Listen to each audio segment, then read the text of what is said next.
Shri Venkateswara gold తాకట్టులో ఉన్న మీ బంగారాన్ని విడిపించి కొనబడును.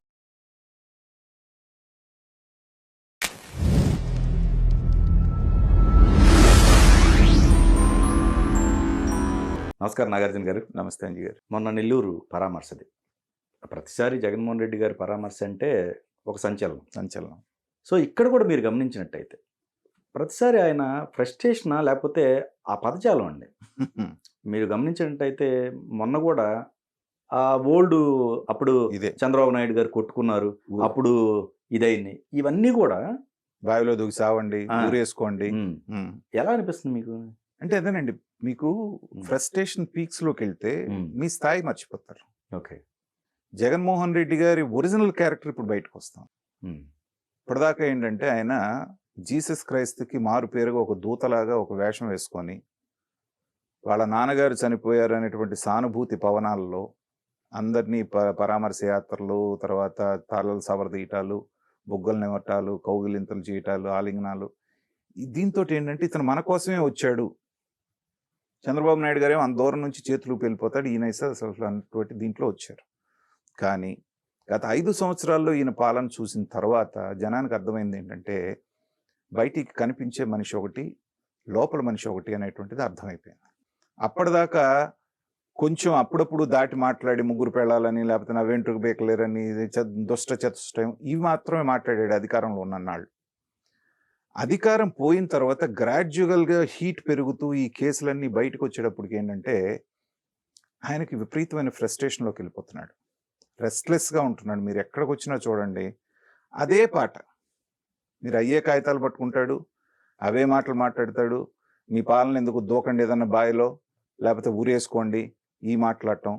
తర్వాత అన్నిటికంటే నేల క్లాస్ వ్యవహారంలాగా ఏది ఉందంటే మీరు అన్నట్టుగా అప్పుడెప్పుడో పెద్దిరెడ్డి రామచంద్రారెడ్డి చంద్రబాబు నాయుడు కొట్టాడంట, అది మనసులో పెట్టుకుని ఇప్పుడు చేస్తున్నాడంట. ఇంతకంటే ఫన్నీయెస్ట్ థింగ్ ఇంకేమైనా ఉందండి? ఇప్పుడు మిథున్ రెడ్డి గారిది లిక్కర్ స్కామ్ అనేది అర్థమవుతుందండి. అవును.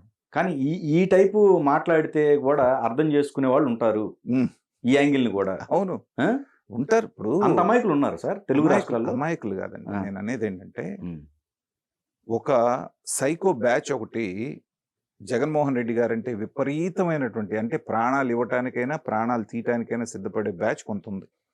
వాళ్ళని ఇప్పుడు ఐఎస్ఐ తీవ్రవాదులకు గనక విపరీతమైన ట్రైనింగ్ ఇచ్చి మిగతాది ఏదీ తెలియకుండా వీళ్ళే ఇదే లక్ష్యం అన్నట్టుగా చేసేటువంటి వాళ్ళు ఉన్నారు.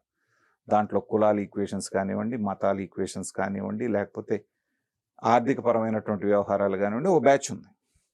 మీరు ఎక్కడికి వెళ్ళినా మీకు అక్కడ కనిపించేటువంటి వాళ్ళల్లో చూడండి, 20 సంవత్సరాలు 25 సంవత్సరాలు కుర్రోళ్ళు, 30-35 సంవత్సరాలు ఏజ్ వాళ్ళు తప్పితే 90% వీళ్ళే ఉంటారు. సో వాళ్ళకి మనసుకు రంజింపజేసే మాటలు ఇలాంటివే.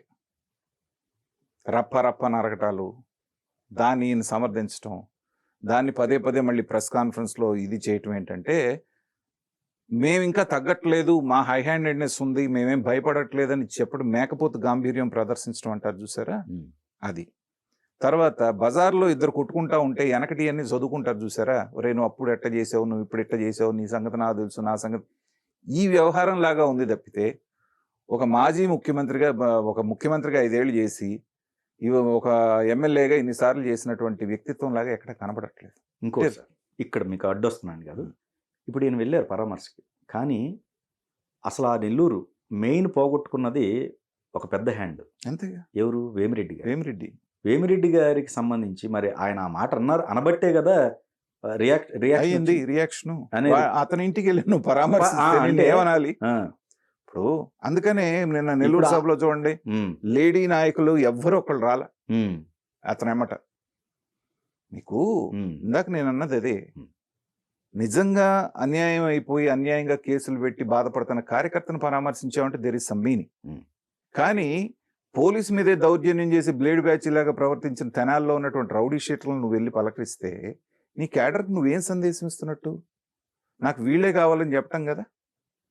నిన్న మనిషి అనేవాడు, కడుపుకు అన్నం తినేవాడు ఎవరైనా సరే ఒక ఆడ మనిషిని అలా మాట్లాడొచ్చా? పైగా నన్ను ఇక్కడ గిచ్చారు, నన్ను ఇక్కడ గీరారు అని చెప్పి చూపిస్తుంటే సిగ్గులేనితనంగా వీళ్ళని ఏమనాలి చెప్పండి? కనీసం ఒక్క స్టేట్మెంట్ ఇచ్చాడా జగన్మోహన్ రెడ్డి గారు, ఇది తప్పు మావాడు మాట్లాడిందని?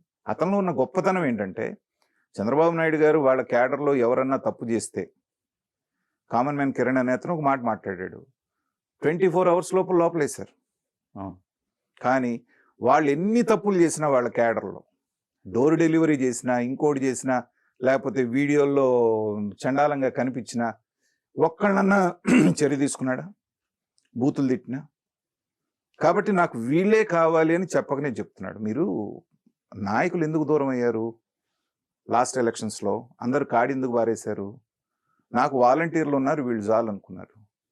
ఈ బూతులు తిట్టే కొడాలి నాని లాంటి వాళ్ళని రోజు వీళ్ళతో రాజకీయం చేద్దాం అనుకున్నారు.